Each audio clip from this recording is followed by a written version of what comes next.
Good morning! The Slayer update is now in old school RuneScape. A lot of people have been waiting many weeks for this to come into the game, and today it is finally here. And as you can see in the chat box, I have been refunded 700 Slayer points and 900 Slayer points. We have gotten our Slayer point stimmies finally. Slayer is one of the most popular skills in the game, so I'm sure a lot of people are very excited for this update. And Slayer really has been popular for a long time. I mean, even going back 10 plus years ago in OSRS, people calling the game Slayerscape because of how many Slayer updates there were, but there were so many Slayer updates because people wanted Slayer updates. If you're new to this series, this is my game update series where, not for every update, but for a lot of them, or whenever there's something important to go over, I make a video covering the game update. With that said, let's jump in. It really warms my heart. All these years later, we still have Slayerscape, all these updates happening to Slayer, which is my favorite skill personally. And let's see what we got here. Why did we get Slayer points refunded? What are all the changes to Slayer? So starting off, we have the block list. Each Slayer Master now has their own individual block list. And we got some more bullet points down here. Blocking a task from one Slayer Master stops that master from giving it to you again, but the other masters can still give you that task. This is really nice because every Slayer Master has different monsters that they can assign. They don't all assign the same things. And also they have different weightings. So for example, if you're hunting a Kraken task, it's going to be a higher weighting from some masters compared to other masters. And some masters don't even assign Kraken, for example. It's pretty important for Ironmen who want to get their first trident. Attempting to block a task that a Slayer Master doesn't assign will give you a warning so that you don't waste points. And the implication of this is that you can now block tasks before you even get that Slayer task. Everyone's block lists have been wiped, and all the blocks that you had previously, you have been refunded the full amount of points that you spent for those blocks. With each master having their own block list, they've also adjusted the points it costs to block. So depending on the Slayer Master, it costs a different amount, going from 40 at the lower end Slayer Masters to 100 for the higher end Slayer Masters. This is per block. They've also added an in-game list from each Slayer Master where you can see that master's weighting for each of the tasks listed as a percent. From this list, you can preemptively block tasks based on this cost list right here. You can see there's different symbols on the list. The green tick means that task is available to block. Red circle means you've already blocked that task. The yellow padlock means the Slayer Master cannot assign that task. And the green padlock is your current task. Let's check it out in game. I'm at Kona right now, and if we go to rewards, go over to tasks, you can see my list has been wiped. We still have the cancel, block, or swap for the tasks, and we can now view list. Check it out. This is, well, the thing that we just saw in the news post, but in the game this time. It's very cool that it shows you the weightings in game now, because what you have to do before is go to the Slayer task weighting calculator on the wiki. You'd enter in all these different things, the quests you have done, the perks that you have unlocked, or the things that you don't have unlocked. You'd enter in your block list, then click submit after entering all this stuff in, and then you'd have this list of the weightings of all the different tasks. And then if you want to find out like which Slayer Master has the highest chance for Kraken, you would then have to swap over here, like go to Neve, and then submit the list, find Kraken, then you have to go to Konar, and then submit, then find Kraken again on the list. It's a lot more convenient now because you don't have to enter in all the quests that you have done, all the perks you have unlocked or not unlocked in your block list. The game already knows all that stuff, so it calculates it for you. There's one thing that could make it a bit nicer though, which would be if they had maybe a bunch of tabs up here so you can see for each Slayer Master, and you don't have to go to each of those Slayer Masters to see their individual block list. But still, yeah, that'd be cool to see in the future, but this is still nicer than having to use the wiki calculator. One more thing I wish this had would be the ability to sort by highest weighting to lowest weighting, or lowest to highest, because it's just by default in alphabetical order. It's better than nothing, but it would be very nice if you could sort these weightings in order. And just to clarify, the main use case for this calculator would more so be if you're hunting a specific task, like the Kraken example I've been using, to see the weighting relative to other Slayer Masters. But if you're just looking at one Slayer Master that you're using, you don't really have to worry about that calculator. You can just look up that Slayer Master, or I guess before this update, you would look up the Slayer Master on the wiki, and then you could see the weighting from here. And actually, even still, this is probably how you're going to want to set up your block list until they add the feature in game, or, well, I assume they're going to add it eventually where you'll be able to sort by the weighting. But for now, let me show you how to set up your block list because it is a very common question. You're going to go to the wiki page for the Slayer Master that you're setting up your block list for, go down to the task list, sort by weighting, like I've already done, the weighting from highest to lowest. And there's no right or wrong answer. This is going to be subjective to the individual.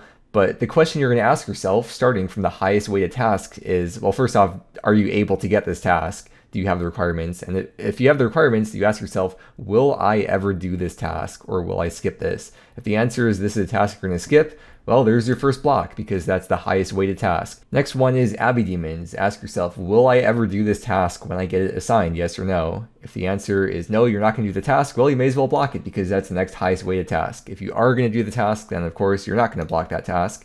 Then you move on to the next one on the list, boss tasks. Well, you don't have it unlocked, so you don't have to worry about that one. Next, we have Dark Beasts. Maybe you don't have the Slayer requirement, so skip that one. Araxites, you don't have the Slayer requirement, so skip that one. Next would be Hellhounds. Are you ever going to do the task? Yes or no? If you're going to do it, then move on to the next one. If you know that you're going to skip Hellhounds most of the time, then you may as well block it. And you're going to continue going down this list of the highest weighted tasks until you fill up your block list, which the number will be different for each person. Some people might have 4 blocks, some might have 7 blocks. It's going to be a bit different based on your quest points. Let's actually block a task in game and see how this process works. I'm at Kuradal right now. Not Kuradel. A lot of people call her Kuradel, but she is Kuradal. Let's go to rewards, view list, and I'm going to block Hellhounds because I have Cerberus greenlogged already and Hellhounds have a very high weighting. So let's just left click, block Hellhounds, 100 points. There we go. It's been added to the list. And then if we go to view list, should be a red circle, or the red circle right there. 0% chance now. And by blocking that task, that slightly increases the chance of getting all the other tasks. The first thing that came to mind when I heard about the separate block lists is Wildy Slayer, because the Slayer task list for Krystalia is very different from a lot of the other Slayer Masters. The weightings are different. A lot of the monsters on here you don't get anywhere else in the game, or a lot of the monsters you get from other Slayer Masters you don't get from Krystalia. So it is extremely beneficial to be able to have a separate Krystalia block list. By the way, a fun fact about Krystalia, she wasn't originally going to be named Krystalia. Originally, she was going to be named Kistralia, but here's why they didn't do that. When I made Krystalia, the Wilderness Slayer Master, in the original draft, she was called Kistralia, starting with KYS. And I can see why that. Rod Wolf thought about that one and said, you can't have an NPC whose name starts with KYS, especially if she's sending you into the wilderness. I argued that was actually exactly where an NPC of that nature should be sending you, but we agreed to just rearrange it into Krystalia rather than Kistralia. Back to the news post. Next thing on here is Metal Dragons. Bronze, Iron, Steel, Mithril, Addy, and Rune Dragons have all been unified under one single Metal Dragons task, which seems to be a very high weighting from the Slayer Masters. Any Metal Dragons you kill will count towards the task, so maybe if you like doing some Rune Dragons for those uniques, maybe you want to go for the Dragon Full Helm later so you can swap over to the Mithril Dragons halfway in your task to try and go for the Dragon Full Helm. They'll all count towards the task. The task quantities are now 30 to 50, or you can get them extended to receive 150 to 200. I'm gonna kind of miss getting like 4 Rune Dragons assigned as a Slayer task to get done really fast for some free Slayer points, but it's probably overall better this way because you don't have to block Steel Dragons, block Rune Dragons, block Iron Dragons. It's all just one big block slot from a Metal Dragon task that has a really high weighting. Here's another source of refunded points. If you had any unlocks like Mithril Dragons was an unlock, or extensions for the old dragon tasks, those points are now refunded. And if you had any type of Metal Dragon as your current task, then your new task would be converted to Metal Dragons right now. Here's some more sources of Slayer points you may have been refunded. They've reduced the cost of some of these Slayer unlocks. Slug Selter has gone from 80 to 10 points. Reptile Freezer has gone from 90 to 10 points. Ring Bling, the ability to craft your own Slayer rings, has gone from 300 to 150. And then Bigger and Badder, which is unlocking superiors, has gone from 150 to 50 points. Next, they have updated the drop rates for the Lunar keys. The way the Lunar key works is when you're doing skilling or PVM on Varlamore, you're able to get a half of a key. One of the halves comes from PVM activities on Varlamore, the other half comes from skilling activities on Varlamore. As you can see, the melee key half, even with these updated drop rates, it's still pretty rare. I mean, like 1 out of 1,000, 1 out of 2,000, even from the bosses, 1 out of 150 or 1 out of 75. So it is very rare to get these key halves. And this is just the PVM side of things. The skilling side is also pretty rare as well. To get the skilling half, here's the rate. I mean, it's pretty similar, like 1 out of 1,000, 1 out of 2,000 for all these activities. So it is a very long time, even to just get one key. And you use this key, the moon key, to open up this chest. And there's a unique on this chest called, well, there's an onyx on there, 1 out of 5,000, and I can get into that. But the Helmet of the Moon is the main unique that comes from this chest, which is about 1 in 500 keys. And as of today's game update, the Helmet of the Moon is now on the collection log, and thankfully it will retroactively unlock for all eligible accounts that have received the helmet from the chest. The Helmet of the Moon has been in the game since September of 2024. It just wasn't until today that they added it into the collection log. There's nothing all that interesting about the stats of the helmet. It's more so the rarity of it and how it looks that make the helmet very unique in itself. The helmet is untradeable. The key halves are untradeable. You can't buy any of this stuff off the GE. You do have to earn the helmet yourself. So if you see someone wearing this helmet in-game, well, they probably got lucky with it, because like the Bloodhound or the Barb Assault Pet, for example, almost no one ever actually gets to the drop rate. So every one of these that you do, or almost every single one of these that you do see in the game, or in this case, probably every single one you see in the game, is someone that got lucky with it. There's probably 0 deserved Helmets of the Moon in the game. Even if you can get 1 key half per hour, which I don't know what is, maybe like barraging jellies. I don't know what the meta would be for getting key halves. Even if it's 1 key half per hour, which it's probably slower than that, but let's say it's 1 key half per hour, that means it's 2 hours per key. And for a 1 out of 500 drop rate, that would mean it's 1,000 hours. And it's not like it's uncommon to go double the drop rate for an item too. The plan that I have for any moon keys that I get is going to be hoping we get the Jar of Darkness angle, where the Jar of Darkness used to be 1 out of 2,500, which I'm pretty sure was like more than 200 mil Slayer XP on average. Might have even been like 300 mil Slayer XP to meet the drop rate for the item.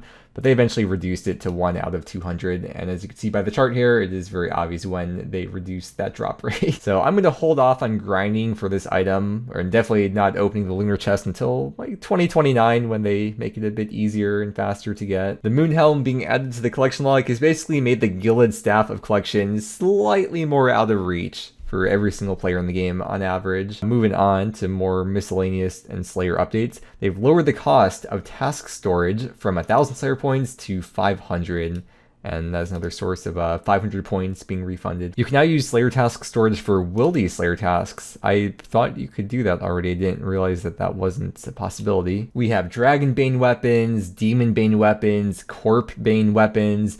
Enter the Golem Bane weapon. The Granite Hammer now has a 30% Golem Bane effect, which deals 30% extra damage and accuracy against all Golem type creatures, which includes gargoyles and covers all phases of Grotesque Guardians. And if you go over to the wiki, here's the list of golems in the game. Like the post says, gargoyles and Grotesque Guardians are going to be the main use case for them. There's probably some niche use cases, like if you're going for the Baronite Mace piece in Cambizal from the Chaos Golems, for example, you might want to try using that there. But for the most part, it's going to be gargoyles and Grotesque Guardians you're going to use it for. And if you look at the price of the Granite Hammer, you can see the exact moment where they announced that they were going to add the Golem Bane weapon, or add it as a Golem Bane weapon into the game. And then today it came out and it's doing its thing. Because this item was just added, the wiki page, the strategy page for Grotesque Guardians has not been updated on where the Granite Hammer fits into the weapon tier list here. I assume the Scythe is still going to be best because that's how it is for a lot of bosses. The Mega Rare ends up being the best option, but in a lot of cases, the Bane weapon ends up being the second best for like Dragon Bane, Demon Bane, behind the Mega Rare. So maybe it's going to fit in the second slot and maybe all these will be pushed down. I have no idea. I'm just speculating here because this just came out. I'm not like a DPS nerd. I'm sure within like a day this will be solved and figured out as to where the Granite Hammer fits in the Grotesque Guardians progression or tier list of weapons. A 30% damage and accuracy increase is pretty freaking huge. And once I get a Gargoyle Slayer task, I'm sure I'll be showing it off in my progress series, but that's going to be in the future, obviously not today. Some Slayer monsters that dropped 1 to 2 noted herbs that has been changed to unnoted herbs, which allows for a bit more use case of the herb sack. Mark of Darkness now lasts 3 minutes by default, which is pretty impressive in my opinion. It's like 12 times longer than me. On any wiki page, you can click the history button and see all past revisions of a page. And for Mark of Darkness, here's the older revision of it.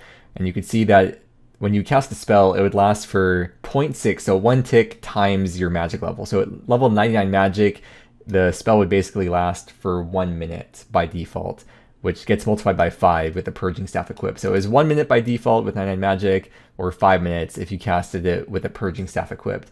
Now, by default, it is 3 minutes, and if you cast it with a Purging Staff equipped, it is 15 minutes. And this is regardless of magic level, the baseline is always going to be 3 minutes. There's already a ton of things to remember at Yama. Besides Mark of Darkness, you also have Anti-Poison, Imbued Heart, Thralls, Death Charge, sometimes even Ward of Arceus. Mark of Darkness, you would have to recast every 1 to 2 kills when fighting Yama, but now that lasts 15 minutes, I mean, 1 cast will probably last the whole trip for most people. Low-level Slayer Master points have been buffed. Mazcha has gone from 2 to 6 points per task, and Vanica has gone from 4 up to 8 points per task now, and the task streak milestone points have been updated as well. There's another thing that's not listed on here. It's only listed in the summary section. If we go, this show section, which is the Rune Pouch can now be purchased from the Mage Training Arena, which you could only buy if you don't already own a Rune Pouch. I found this old notepad I had with, I don't know what, I was getting something from Mage Training Arena. It might have been my first time testing MTA since they did the rework to it like a year ago. And I had written down here the points per hour. I just did the math. If this is accurate, that would mean that it's like 2 hours? Is that right? It's only like 2 hours to get the Rune Pouch from Mage Training Arena. The wiki actually does say the expected points per hour, and all these are faster than the points I had written down, so I was like not being efficient, and even going by that, it's still like 2 hours, so it seems pretty good to get a Rune Pouch. If you really hate training Slayer, you can do MTA instead. But yeah, this means the Rune Pouch is now obtainable from Mage Training Arena. You can buy it from a Slayer Master for 750 Slayer points, or you can get it from LMS for 75 LMS points. And it's actually the Rune Pouch note, which is tradable. So if you're a main account, you can buy the Rune Pouch note for about 3 mil GP. It all depends on how you value your time, because you could earn it yourself and you'd be effectively saving yourself 1.5 mil GP per hour. Maybe, well, minus the cost of the runes that you have to use, assuming it takes 2 hours to get from MTA. And that is it for all the Slayer changes from today. After that, we have a date with Doom. They're just saying here that next week, September 3rd, which is next game update, the combat achievements for Doom are going to be added into the game.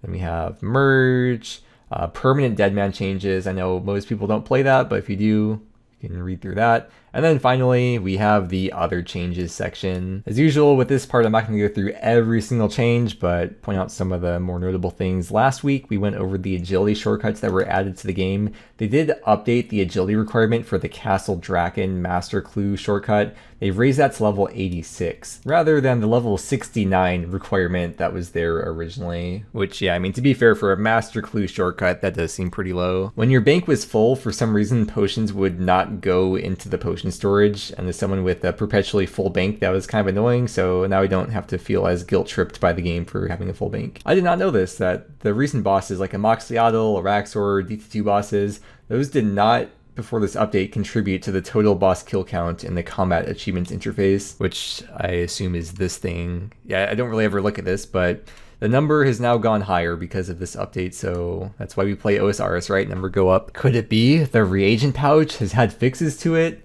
With the bank interface open, the pouch will now automatically show either a fill or empty option depending on your inventory. Let's see, right now it has an empty option. Okay, there's nothing in there. It's filled my inventory with white berries, and now it has a fill option.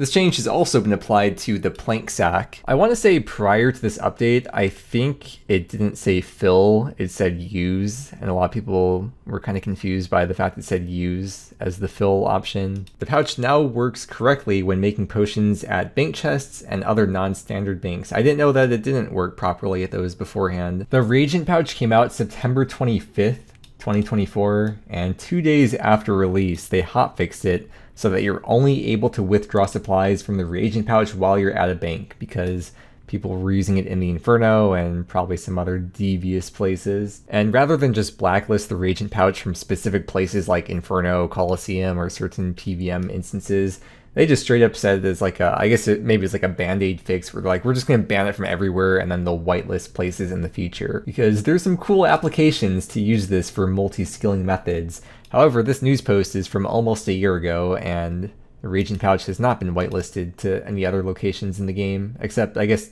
today's update whitelisted it for non-traditional banks, but that's not exactly what this news post would have implied. The fill and check options on a filled bottomless compost bucket have now been separated, like they are in the empty version. Yeah, because before this, it was just one option, right? You had to click on whatever that option was. I forgot. Then you would click a dialog to either check or fill, but now you can just right-click fill or right-click check. Hey, thanks for still being here. Let me know in the comments what you think of the changes and what are some new methods or tricks that now exist because of today's update. If you're new or returning to OSRS, I have a whole playlist of these game update videos I've made in the description that you may enjoy listening to while you grind, and that way you can passively catch up on all the important game changes that you've missed out on. But with that said, thank you so much for watching and have a great day.